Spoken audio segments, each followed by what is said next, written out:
Go, Jerome. Hey, this is Jerome Preisler, and you're watching the Break It Down show.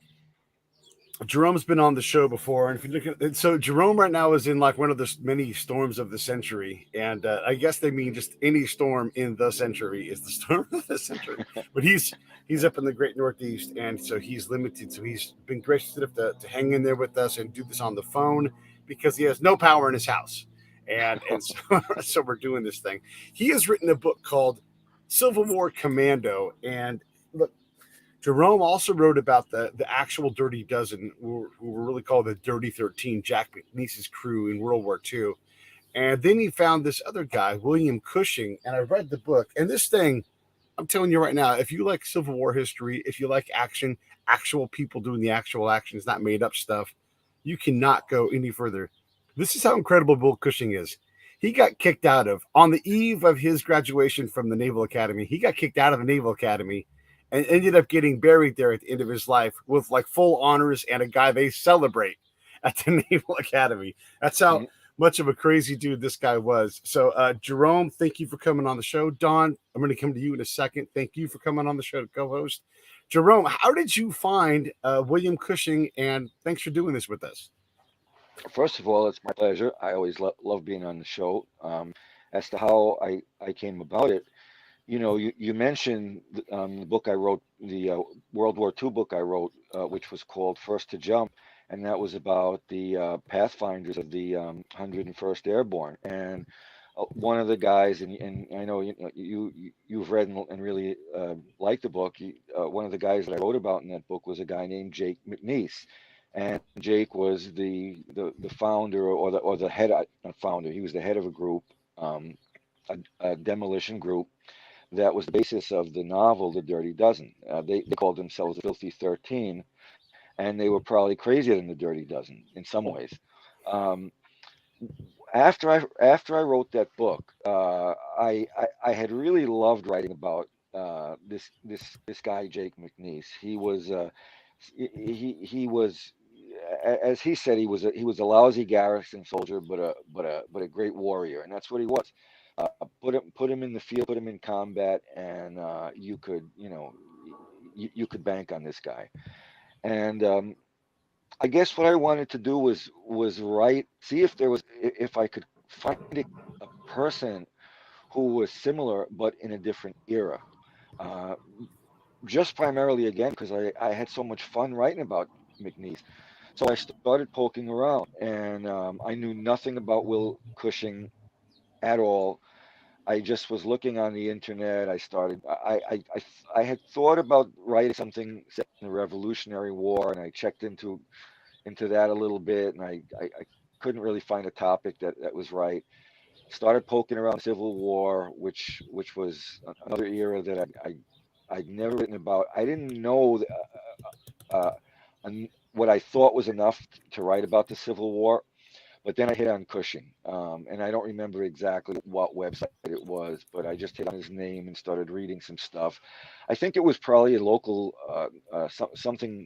some local North Carolina town website, and his name came up in one of his escapades, and I started reading about that one, and that one thing led to another, and that's how I got to Will. And it was amazing because my first thought was there has to have been, you know, not just a book, but there have to have been many books written about this guy, and there had been, but none of them were recent, and none of them were really written in the kind of exciting narrative style that I felt he deserved. In other words, his life was more exciting and adventurous than any novel you could come up with. So it should have been written in a novelistic style, at least in my mind. But there was nothing like it. So that's really that was the start of it. I love it. Thanks for doing it.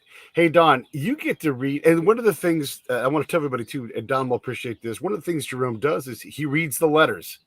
When you read the letters, you start to get the reality out. And there's so much detail in there. And I'm like, and I want to have Jerome talk about this in a moment. When does the novelist start and the historian stop? Because you can't fill in every hole, and you do such a great job of telling these stories. You've been in the letters, you understand this guy, but there is going to be some point where you're going to have to kind of extrapolate or make some assumptions. Hey Don, when you hear this story about Bill Cushing, and I know you know about him, we talked about him before, but this is a guy that doesn't even win the Medal of Honor because his brother already has one anyhow. What do you think about this guy and his crazy, insane? Like this guy could not be killed in combat. Yeah, this guy seemed to be bulletproof somehow. But his attack on the Confederate ironclad, Albemarle, is absolutely, I don't want to give away the story, but he is an absolute action hero. And full of daring, and you see stories like this over and over again in the American Civil War. His is a great one to focus on. This book is great service, and the fact that the author has bothered to read the dead people's letters is important. Well, in Will's case, the letters were great because Will, first of all, Will, I don't know if I even mentioned it in the book, but I think I did. Will was writing a lot of these letters. Some were to his cousin Mary, who he was one of his close confidants and who he'd grown up with, and then a lot of them were written to his mother. And when he was writing to his mother, he really had it in mind that he was hoping she would go to. He had another brother who worked at the local newspaper up in the town in upstate New York, where spent most of his young life, and so he really wanted to impress everybody in town. So when he was writing these letters, he spared no grisly detail, and it's kind of funny in a way because he's writing to his mom, and he's talking about people's guts being falling out, and people getting their heads blown off, and um, of course all of this is with this audience in mind. He's hoping that they're going to get published, and in fact they were. I don't know if all of them were, and I don't know whether they cleaned them up any, but most of these letters were in fact published in the local town newspaper. So, There's kind of a Victorian sensibility to it, then, huh? right, exactly. And he had a great style. And the thing for me really was, the letters gave me a real, and I think the book, um, gave me a sense of his spirit and really imbue the book with that. I mean, you can feel this guy was someone who was almost, in my own mind, born out of time. He had the sensibility of a medieval knight. He was this gallant character. He wasn't uh, particularly political.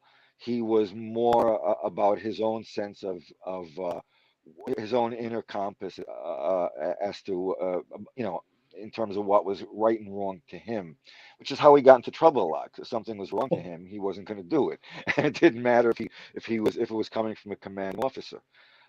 But just getting back to the letters for a minute, um, I think that what they enabled me to do as well was kind of set up a framework so that if I saw, if Will was writing about a particular action he was involved in, I could then, through the magic of the internet these days, and you got, you know um, in the last decade, Google has scanned in so many uh, military documents. I mean, you have all the after action reports, you have all of the contemporaneous histories that were written by the respective navies, the Confederate and Union navies.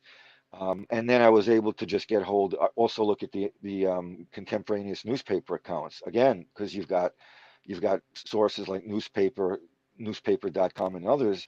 So you can actually, I could look at his letter and see what he'd written about, and then, if he'd exaggerated or not, I could find out, and I could also I could match events up using action reports, using newspaper articles, and sometimes where he was vague, I could nail it. I could say, okay, this is where that happened. This was the inlet where this action took place. And sometimes if he, for example, didn't even know who was shooting at him, which was pretty typical. You didn't have satellite intelligence in those days.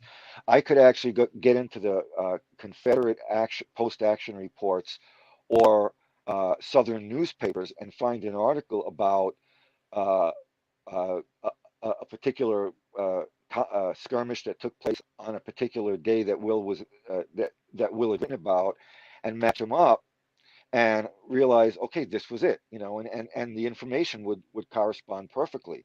So I could really cross-index things. So but the letters were my framework and really helped me, just get a handle on who Will really was. Yeah, there's an amazing amount of information on Civil War actions.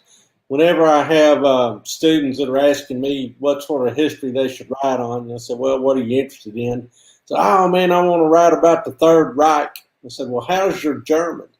Well, I don't read or speak German. I said, well, then I don't think I would write about the Third Reich. But the Civil War, there's a ton of stuff online. There's a ton of stuff published.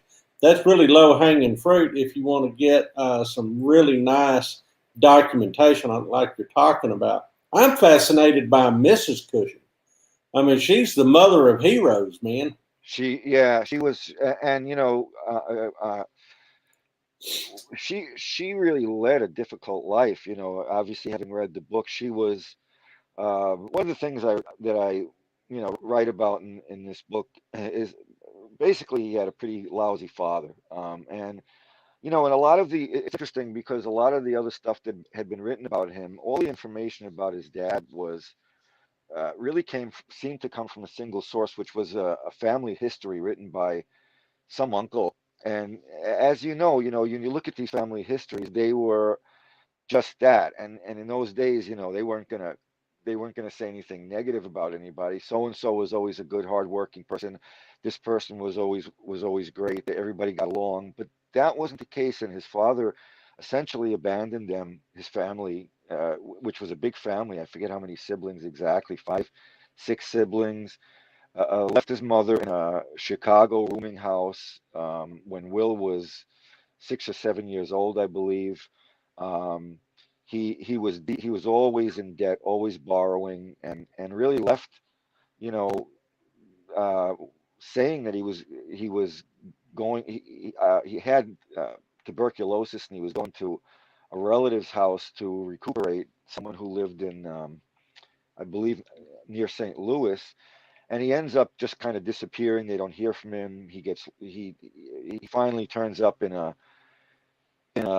boarding house in Ohio, I believe, and he's near death, and he was addicted or borderline addicted to cough medicine, quote unquote, which in those days was opiates, and he really so he really again abandons his family, and here's this woman, and she's got all these kids. She moves up to her husband's hometown in northwestern New York, and really they're kind of like, although he does have some relatives who are pretty well to do, their family is sort of considered they're the the black sheep. They're the poor people in the family. They get help, but people are always telling his mom, "Why don't you put the kids up for adoption? It'll be a lot easier." And she's not going to do that. So she opens her own school. She makes very little money. Eventually, the boys get old enough so that they can work, and they're all doing, helping out at the local farms, milking cows. But as I said, she was the mother of heroes. And there's one particular scene in the book, and I don't want to give everything away, but it's really interesting because Will Cushing's brother Alonzo, who's the hero that we've been, that you alluded to a few minutes ago. He's killed at Gettysburg, and she loses one son, and then she finds out about a year later that Will comes to her before he's going to go on this mission to destroy this mighty ironclad, the Albemarle, and he tells his mother, although it's top secret, he gets her in a wagon, and they go out into the mountains. And he tells her, "Look, I'm going off on this mission, and I probably won't return." And they pray together, and she sees him off, and she's living with the knowledge that she may, within the course of a year, lose yet a second son to the war. Um, yeah, it was it's real. I think it's really, I really am glad that you brought her up. Well, and I think that it's interesting too that they went and prayed together, because clearly she had to have some kind of faith to sustain her through all that stuff. And when you're talking about Alonzo, he didn't just get killed at Gettysburg. He went down at the angle, at the high water mark, at Pickett's charge. He was manning his guns as the Rebs were coming up the slope. So he wasn't just a guy that got hit by a stray round somewhere, on the other side of Culp's Hill. He was right there at the point of decision. And so somehow these guys from this family seem to be right smack dab in the eye of the storm wherever they go. And something in their upbringing made them somewhat fearless. But I think maybe you hit on it too. They did what they thought was right, and consequences be damned. And there's something in that bloodline. And although Alonzo was the older brother, when they were growing up, Will was kind of the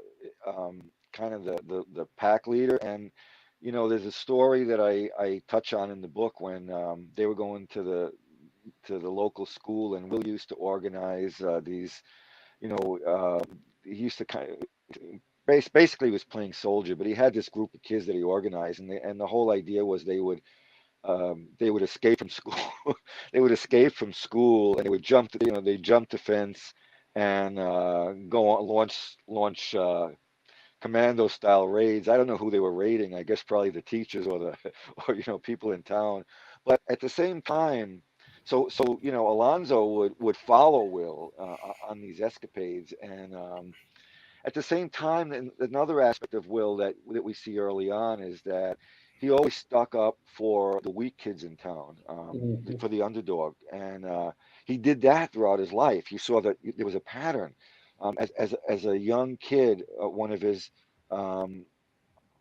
friends was very, very ill. I forget what ailment he had, but it probably was something like tuberculosis, and he was forbidden to go visit the kid in his house. And he sneaked out of his room, climbed up into his friend's window, and sat with him. He did the same thing, whatever it was, a decade and a half later, when he's a young seaman aboard a naval vessel, and one of his friends from back in the military, from back in the Naval Academy, falls down a hold and nearly gets killed, and Will refuses to leave him. He does that again later on in a different circumstance, and so you can just kind of see this you see that personality, and it was certainly there at an early age. And I think it was also the responsibility that these boys and young men took for for holding their family together. Yeah, absolutely. I mean, they had to help make ends meet, and siblings raised each other. I'm the youngest of 10 kids, so I understand what it means to have siblings that are all kind of interlocking fields of fire as you're being raised. So there's that sort of cohesiveness that's born of adversity that I think helped to perhaps shape this guy's personality. Mm-hmm. Almost immediately when the book starts, and this doesn't ruin it for anybody, but you set the context for who Will Cushing is. And I don't recall the age, but in my head, he's like 3 years old, and he's wearing his dad's top hat, and he's walking down the pier, and he'll be damned if he's not going to get on that paddle ship that's already steamed away from the pier. He's just I goes think he was down like 4 or 5. Yeah, and this intrepid kid is like, I'm going to get on that ship and go somewhere, and just by his dashing style, everybody's like, well, that kid's obviously going somewhere. We're going to let him go. And no one even stops this little kid. And then he just goes right off the end of the pier There's no boat there anymore, by the way. It's No. gone. But I always wondered, like, it's one thing when you're recreating the scene is there, there obviously there are all sorts of people on the docks. This is in Chicago, so you've got all of these, you've got warehouse people, you've got all these dock workers. They're loading wagons, and I'm thinking, does anybody notice this little kid with the top hat? But obviously, if they did, they didn't stop him from jumping in the water. Probably placing bets on whether or not he'd do it. Yeah. And this is sort of the guy he was. There's two things I want to bring up right now. Is he doesn't just go out and attack this Ironclad and go on this impossible mission, but he does this a number of times. And again, this is in spite of being like, hey, you're no longer in the Navy at all. And then right then the Civil War breaks out. It's like, well, we need some people. All right, we'll kind of let you back in. And he just keeps going out and doing these impossible things. And as you said earlier, defying or denigrating not just senior officers, but extremely senior officers. He had no ability to hold his tongue. Mhm. And the thing was, he was too good. There was too much of a need for manpower, and he was too effective for them to do anything. Maybe if there had been less of a scramble uh, for officers and sailors, maybe things would have been different. But I think that it was, they needed people, and here's this guy who, give him an inch, and he'll burn down a mile of of Confederate territory. And one thing I think is interesting in terms of the mission against the Albemarle and all the other missions that he undertook, is that to kind of put the whole, all of that in context, and really his rise through the Navy in that same context. Uh, the Civil War started in 1861, and right after, within months, Lincoln imposed the blockade against the South.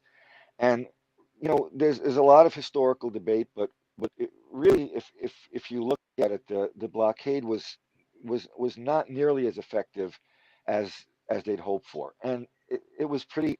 The reason for that was pretty simple. You had these large blockading vessels that were that were cooping off these harbors in deeper waters, and here you had the Confederate occupants of in the case, what I'm writing about in this book, North Carolina, Virginia, who are very, very familiar with those waters. They know all the inlets, they know all the sneaky ways in and out.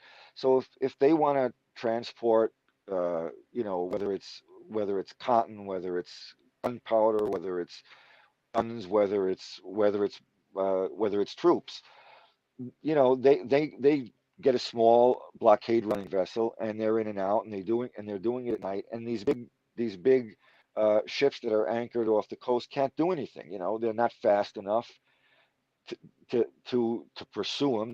They're too big to really get close enough to shore. So there had to be a way around that, and it was really, you give a lot of credit to Will, but it was this guy who winds up being Will's mentor. This guy, um, Charles Flusser, who headed the Atlantic Blockade Squadron at one point. But it was this guy who really starts coming up with these lightning, um, what in a modern day, context we call Navy SEAL type raids, where they're using small vessels. They're going in and out. They're going ashore, or they're going into harbors with, maybe one boat with 13 or 14 men, or two boats, so there's 30 of them. Um, and that worked. They could kind of, they could fight on a level playing field, or even better than level, because they could now surprise the enemy. But they couldn't do that when they were just blockading. So Will really becomes kind of, takes this, takes the reins of it after Flusser introduces him to this sort of this sort of tactic, and he just runs wild with it. He becomes this this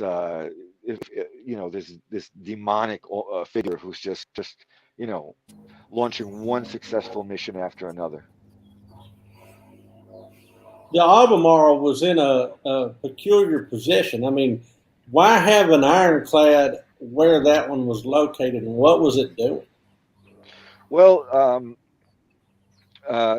Roanoke, Roanoke, Virginia, had been a kind of a commercial and a center of commerce and transport, and it had changed for both the North and the South, and it had changed hands a few times. And once it was occupied by the South late in the war, all the shipping lanes around there became closed to the north, and conversely became freely traversed by the South. So, trying to make a long story short, what the CSS Albemarle is doing there is it is this huge monster that is guarding Roanoke, and it is cutting off any North Union access, and really just this almost a monstrous wall sitting there. And it keeps it open to blockade runners, right? Yeah, exactly. Interesting. I ran into an incident that was set in that part of the world. It's called the Maple Leaf Affair. Did you ever run across that in your research? No. Yeah, it's the story of a bunch of Confederate POWs that actually take over their prison boat that's taken them off to captivity at Fort Delaware, there near Norfolk. And they turn around and essentially beach the boat at the North Carolina-Virginia state line and go bushwhacking through the Great Dismal Swamp, heading over towards Portsmouth, and making this great escape. And all these guys were from the Trans-Mississippi too, so these were Louisianans and Texans and all sorts of folks like that. But wow, you're right, that whole part of the Eastern Seaboard is a very, very interesting theater of the war that a lot of people don't really pay much attention to. Yeah, that was another thing when I was actually putting together my proposal before, and trying to sell the book. One of the things there's that publishers like to see is what they call a list of comparative titles. So so you can say, well, my book's like this, but it's not like it, and that's they hand that over to their sales and marketing guys. And when you start really I remember very clearly when I started doing it, putting together my proposal, you couldn't really find a lot of books on naval action in the Civil War. Yeah. And so a lot of people really don't know about it. And the other aspect, which since you mentioned it, is if you look at a map of if people aren't familiar with the Carolinas or parts of Virginia, if you look at a map of the coast there, it's really it's just very craggy, and it's in World War II, it's different. It was a lot colder, but if you look at the Norwegian coast, which I'd written about at one time, very similar, where they had all the fords in Norway, and here you've got just endless. It's just all of these interconnected streams and rivers and inlets and bays, and it's just this aquatic maze. And again, the Confederates they had people who had grown up in those areas, so they knew them. They knew them inside out, and the Northerners didn't, which gave them one of the things that struck me is interesting, as you illustrated. That exact thing was the seamanship required to take these different sized boats that weren't purpose built. I mean, it's kind of old timey. It's super old timey looking because it is old timey. But Yeah. side wheel paddle boats, this kind of sailboats, like these aren't what we think of as a Navy, and having to plan on a tide to get you off of a sandbar to move you in. I Yeah. mean, this stuff is insane. Before we talk more about that, Loman, let me quickly say this. Um, I love having Don on the show because Don runs the Texas Center at Shriner University, and he is the lead historian for the whole Texas Center of things. I want Don to briefly talk about that. And then also, it's my birthday to everybody, and I'm just celebrating that. And also, we Hey. put my yeah, it's good. It's a lot of good and bad. And then we laid my brother to rest this past weekend, and so if you guys Oh, are interested in helping those guys out, go to the GoFundMe page. I'll put a link up here on the show. Their family still needs some help. And then the other thing I wanted to say is it's just great to be able to do this show, and I love you guys all doing it. If you could subscribe, that would help me. Briefly, Don, would you talk about the Texas Center real quick? Oh, I don't wanted to say one more thing. I promised Julie Taylor a shout out because I love her. She loves Huey Lewis in the news. We're trying to work on getting Huey on the show. I don't want to forget to say hi to Julie. Uh, Don, would you talk about the Texas Center real quick? Yeah, I mean, I don't want to break up the flow of what we're doing, but yeah, the Texas Center at Shriner University in Kerrville, Texas, is really talking about the big conversations facing the Lone Star State these days, and there's a lot of action going on down here. It's a booming place. A lot of people moving to Texas, and as a result, Texas is probably going to double its population by 2050. Wow. Which will eclipse places like California, and all of a sudden make Texas a very, very important place, even more important, outsized important place in terms of U.S. politics and economics and things like that. And so there is we've got to plan for this future, and that's what the Texas Center is doing, talking a lot about Texas history, but also how that history informs the present and how the present gets ready for the future. So that's what I've been spending my days doing. Jerome, let's get back to Civil War Commando. I'm interested. Will Cushing is so impactful. I mean, one of the things about the North, and I'm not the historian here in the room. I'm going to let Don correct me if I get wrong, but they have so much stuff compared to the South. And every time you can attack someone's capacity or their stuff and they're limited on that, that's got to have a huge, if nothing else, it requires a lot of people, a lot more people to be in a lot more shoreline to prevent someone like Will from basically walking in and breaking and stealing your shit. So, how impactful is a guy like Will Cushing in the war, do you think? I mean, I know there are singular guys, but he sure seems like one. Well, I think in wars, of course, there's a political element to what's going on. There's questions of morale, both within the obviously the troops and the civilian population. And if you look at what was going on, especially as Will is about to take on the Albemarle, that was in fall of 1864. So really, nearing the end of the war. And obviously there'd been tremendous hardship and casualties, and Confederate troops were really bogged down in different places, um, not making a lot of headway. There hadn't been a lot of progress in the war, so I think there was kind of a twofold importance to Will's most famous and most important mission, and that was one was the morale boost it gave, both to civilians and the troops, and the other was obviously the tactical and strategic importance of it. And I don't really know. I can't really say which was more important. If you're going to put me on the spot, which you really didn't, so I'll put myself on the spot. I would say it was really the morale boost that it gave. That it gave the troops and gave the North. It was a big story in the newspapers. It gave Lincoln a boost when there were a lot of cries for him to kind of just to end the war prematurely. And I think that given the political situation at the time, I think there was a far greater importance in that regard than even in terms of the the actual military aspect of it. However, the tactics that he employed were so new and so different that they, at the very least, inspired, tactics used by the Leathernecks and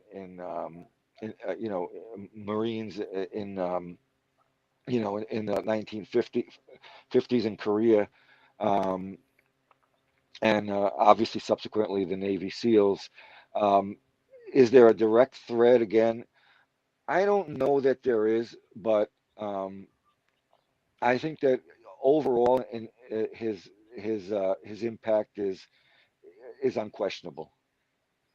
Yeah, the interesting thing about the Confederate Navy too is that they were really dependent upon secret weapon sort of ships. So that was the whole idea behind these casemate ironclads, like the Albemarle. And what they would do is they would make great big iron casemates and then put really very few but very powerful guns in them. And the idea was that they were potential blockade breakers because the Union Navy couldn't really scratch the paint very well with the state of the art of the artillery at the time. And that was really pointed out very clearly up at Virginia, the CSS Virginia, when it destroyed the Congress and the Cumberland up at Hampton Roads. Now, wasn't Cushing involved in that little fiasco? Yeah, he was at the time. He actually was he was serving on one of the larger vessels that was involved in it, and he played a fairly minor role. But yeah, he was there.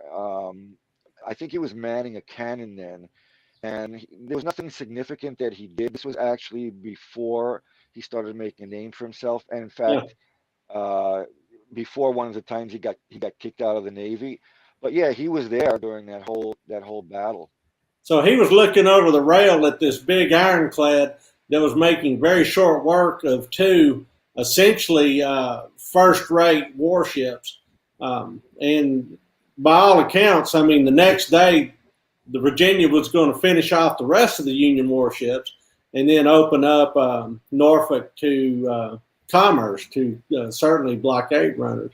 But the Monitor, USS Monitor, shows up and fights it to a draw. So the idea behind these Confederate ironclads is that you have limited resources, so you put all your eggs in these ironclad baskets, and you hope that they can, make some sort of impact on the war.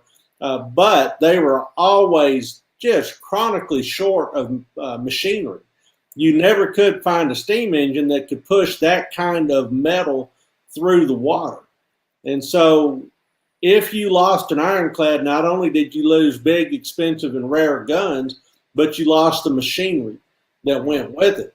And the Rebs couldn't make them ironclad all the way down to the keel, so they were ironclad from the waterline up, but beneath the waterline, it was a different story. Mm-hmm. And another thing along, just to follow up on what you're saying, the iron itself was scarce because it was being used. They needed it primarily for the railroads, and so even when they were building the Albemarle, they were looking at old. They were trying to pull together railroad ties. They were using scrap metal. They were using anything they could get that they could melt down and use for the armor. So even the actual material was scarce. Yeah, rolling iron plate was you could only do it about two different places in the American South. The most famous being the Tredegar Iron Works up in Richmond. But there was not a single mile of railroad laid in the American South that wasn't pulled up from some other place. I mean, they were just not making rails. They were having to roll iron if they could to make these ironclads. And so the loss of the Albemarle was it was an irreplaceable loss, as it turns out. But do you want to go into detail about how they sank this monster, or do you not want to give that up? Well, I won't give. What I'll say is this: is that what one of the things you just said is really important, and that is that obviously the armor could only go down to the keel, and then below that it was wood, and that was an Achilles heel. But the question was, how do you get to it? And that was really the determining factor in working out some sort of way to get in close enough to destroy one of these things, to get to its soft spot. And I don't know how much I want to give away, but I will say this. At one point, when Will comes up with the plan, and he kind of bounces it back and forth with some naval superiors who pretty much call him in and say, do you think you can do this? And he says, well, give me some time. And he comes up with a plan, and they go, okay, they approve it. And he ends up going to the Brooklyn Navy Yard in New York, and he introduces himself to a guy who's named William Willis Wiley Wood, and Wiley Coyote, genius. and Mr. Wood is this kind of when I was talking, Peter and I had spoken a couple of weeks ago, and I kind of compared him to the Mickey Rourke character in the old movie Body Heat, who's this kind of uh, he's this wild you know scientist, or who's coming up with all these different uh, contraptions, to hopefully that can be used for the Navy and the Army. And there he is in his office, and Will walks in, and he sees this guy, and his hair's all over the guy's hair's all over the place. And here's this Will walks in, and Will is probably in his 20s at the time, mid 20s, and he says, I'm gonna, here's my plan to destroy the Ironclad. Can you devise this contraption for me?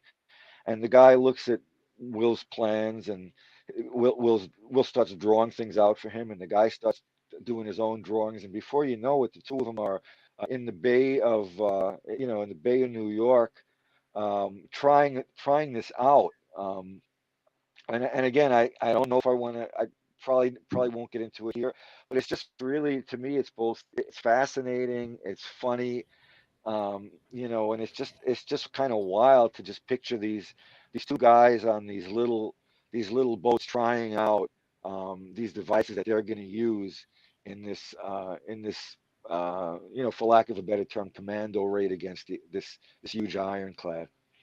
But there was a reason he told his mom, goodbye. I'm probably not Yeah, coming back. Because what they came up with was pretty dangerous. yeah, and he he really doesn't know if he's assuming it's going to be a suicide mission. He does go up against it in two small boats. I think there was 13 men on each boat. One thing I will say is that everything on the boat was rigged. These were little picket boats. They were probably, what, 30 feet long. They were just rigged up with, they had one gun, and then they had this other secret weapon. And the gun was just rigged to it. They weren't built as warships. And to kind of, if give you everyone a point of comparison, the Albemarle was, I think, 156 feet long. Again, completely covered in iron plates. And one thing that's, I think, important to mention is, again, as you mentioned, Don, uh, although it did have guns, one of the things that it used, what it really was, it was called a ram, and it's self-explanatory. The front of it was like a giant metal tusk, and its primary way of attacking enemy wooden ships was to ram them, and it would just go right through them. It would just tear through these vessels, and break them in half.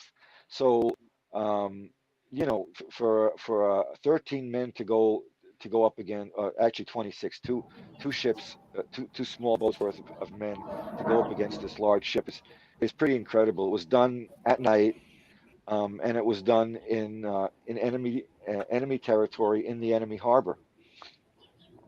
Yeah. It's pretty remarkable. I mean, again, I don't want to spoil it, but you're talking about during a war with reach from both shores, you're going to sail in and take on something that is not just well protected, but dear to this service. And the last thing that you want is for it to be sunk. And your job is to take these little tiny boats and go in there and sink it. I mean, this is not a warship, as Jerome was saying. It's a And crazy. as they're going Yeah. in, the troops the troops on either the Confederate troops on either side of this harbor are signaling each other that something's happening. So they're all lighting these bonfires. So you can imagine it's a cold, rain swept night in October. They actually had to scuttle the mission. I believe it was either the night before or 2 nights before because of the weather. And it didn't really improve that much, but it was enough for them to be able to go in, and at least for Will to be able to go in his estimate. And so, they're going in this narrow waterway, and as they're going, dogs start barking. You know, big, flames start erupting on either shore, and they're going in, undeterred. Yeah. Yeah, you're coming. They know you're coming. Yeah. That's what you're What? sailing into. There were Confederate guards on the deck of the Ironclad, were there not? Oh yes, yeah. In fact, there were. They were being fired at as they're approaching the Ironclad. Wow. This is standard fare for Will Cushing. I mean, this is not this raid, but a lot of the raids, just by doing it, by putting his hat on and walking down the damn dock, like, well, that guy's not surely going to attack us, and all of a sudden there's the attack. It's over, and just he had a elan and audacity in spades. One little story that I didn't mention in the book because there was really no place for it, is that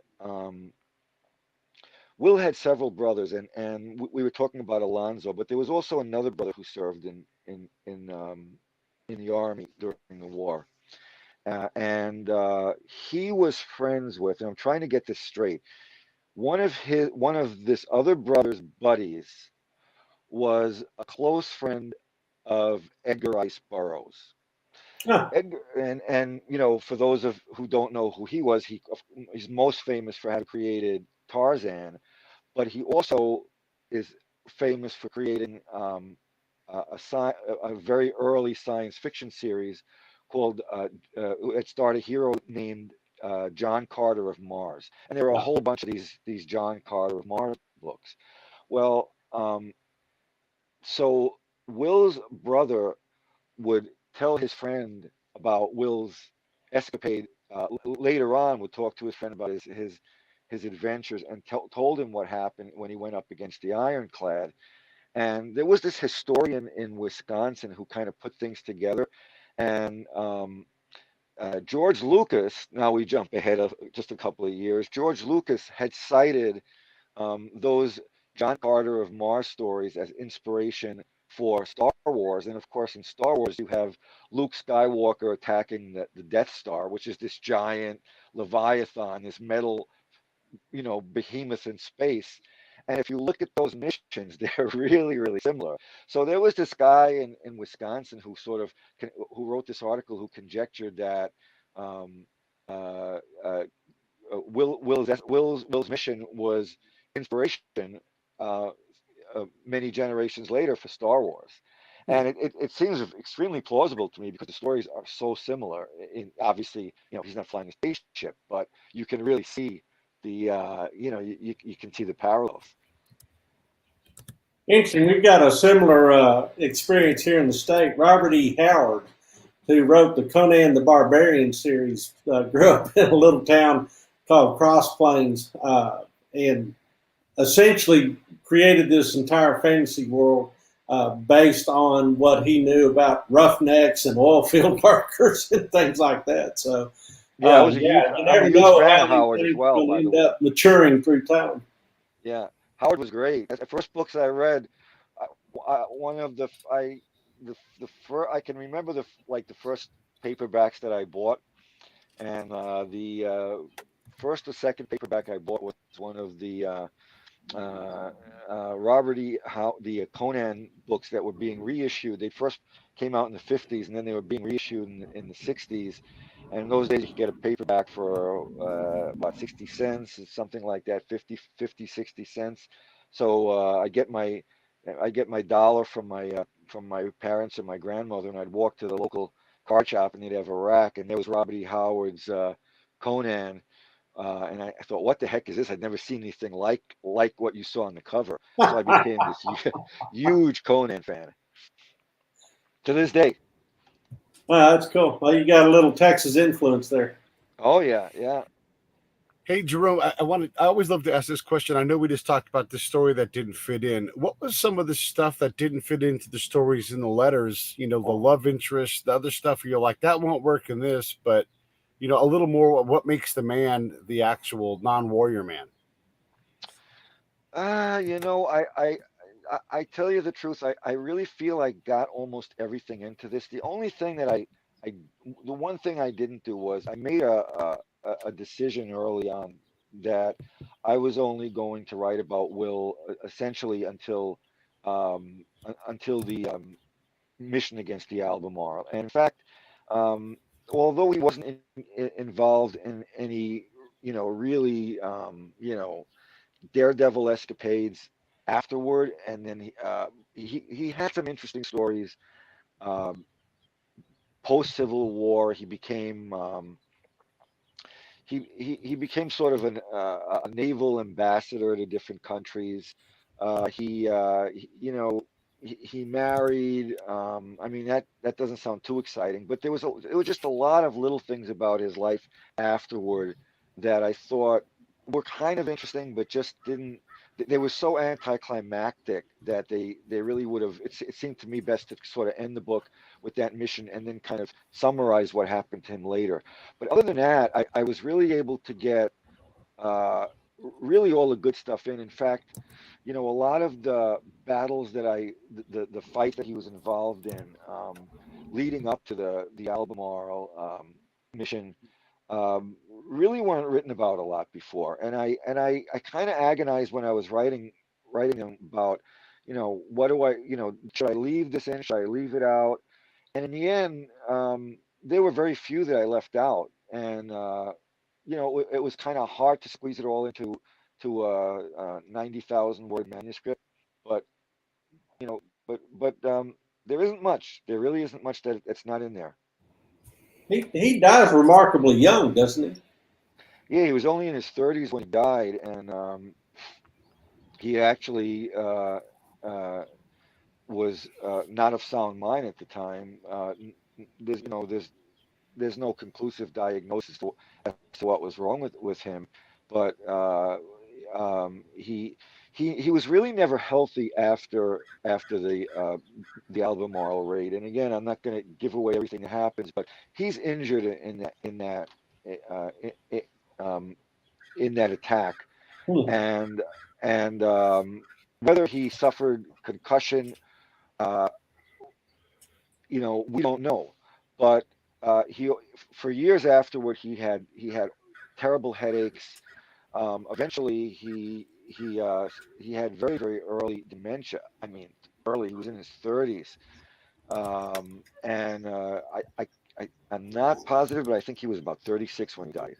So That's he back trouble died. too, right? Yeah, he had back trouble, and all of these things could really be, very likely traced back to what happened to him in that mission. But we don't know. Yeah. We don't know. Reminds me of somebody like JFK and PT 109.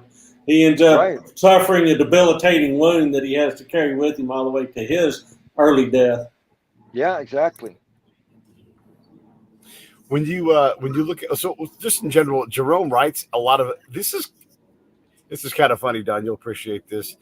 Writing books like this is sort of Jerome's hobby because his regular job is writing, like for the Tom Clancy franchises, and those people expect him to constantly be cranking out books. And so I'm not exaggerating when I say that this is what Jerome does in his spare time. He fights these incredible stories and he writes them. And I love Jerome's work. And you guys, seriously, first to jump, if you think you know about World War II history and you think like, hey, the paratroopers jumped in, how about the guys that jumped in before? And the story that we talked about the last time we were on, Jerome, when they jump Yeah. into the Battle of the Bulge, and they tell Jack McNeese, Don, I don't know if you know this, they tell Jack McNeese is trying desperately to get in and bring aid into these, the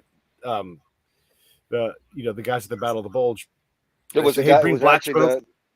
Yeah, It was when Bastogne was surrounded. Yeah. Stone, right? Yeah. And so he's like, yeah, bring black smoke if we're not going to do it, and bring orange if we are. And Jack tells all his boys, or Jake tells all his boys, you're only bringing orange smoke. This is happening, and just I love these stories, He Jerome. tells his What's next commanding for you? officers that again, if there's this massive airlift that's coming in, and we have I think it's 14,000 troops that are surrounded by what was it? What was the German numbers? Was it like 40,000?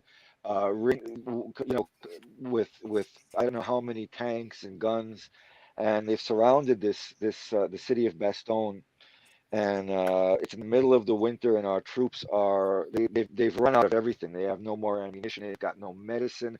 They've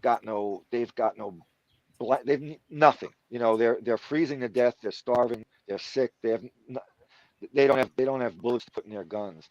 So there's this airlift that's planned, but again, the the German tanks have actually moved into within yards of where some of our soldiers are encamped, so if you picture a donut, Jake McNeese and his guys, and this is one stick of men. This is like 8 men. They have to jump into the middle of this donut, and there's heavy cloud cover. There's awful weather. This happens in December, right before day before Christmas, I think. And Jake tells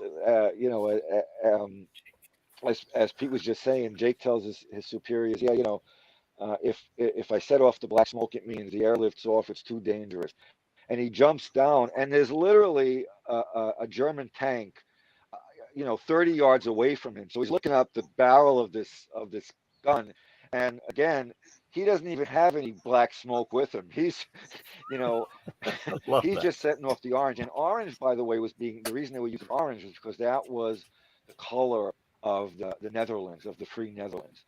So that was why they chose orange. So you like do or die stories? Oh, I love them, yeah. And also, I like my kind of stories is do or die, and basically guys who are written off, who who end up doing it, who doing the job. Yeah. And I just I have an affinity for those stories. Yeah, yeah. In I part love because it. I was written off, and I try to do the job, so I can relate. Well, you do a good job. I mean, First to Jump just is such an incredible book. Civil War Commando, just as good. I love reading it. What's next for you, Jerome? Well, right now I'm you just mentioned I'm writing I relaunched a series that was co-created by Tom Clancy back in the 90s called Net Force, and uh, I started doing that in 2019, and that is really more than full time. I'm doing initially 4 books, one a year, and in between I'm doing these novellas, which are short novels, also in the series. They're all in the chronology, so it's essentially, and a short novel to me is like, you know, 2 sentences shorter than the actual novel, because I'm incapable of writing anything that's short. So I end up writing 8 novels in 4 years.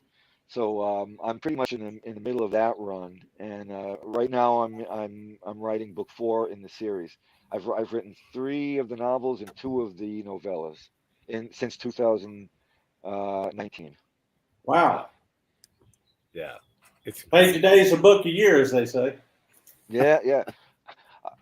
When people talk about being in lockdown, it was nothing. And to me, I've been in lockdown for years.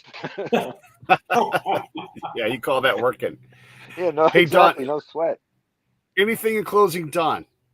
No, I'm fascinated by this man of letters that you've introduced me to today. This is pretty remarkable, and I like all the tales of daring do. So I'm looking forward to seeing what else comes out of his facile pen.